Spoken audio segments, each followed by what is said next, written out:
रुपया कमाए पिया गोहिल तू शहर, एहने जवानी हमर डाहता कहर राजा हो। रुपया कमाए पिया गोहिल तू शहर, एहने जवानी हमर डाहता कहर। हो न त दूर निभोलेला भरवा से, होला भरवा से। घरे अइबना बलम जे बहारवा से, तो दिलावा लगाल देवरवा से। घरे अइबना बलम जे बहारवा से, तो दिलावा लगाल देवरवा से।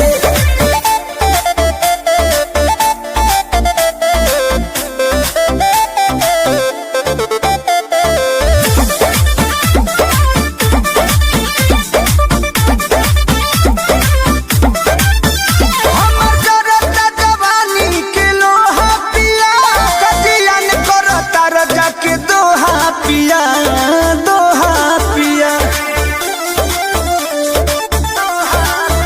हमर जरता जवानी के लोहा पिया, कजियन करता रजा के दोहा पिया दोहा पिया।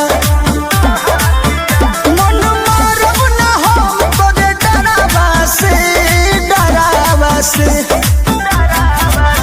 घरे अइबना बलम जे बहारवा से, तो दिलावा लगाल देवरवा से।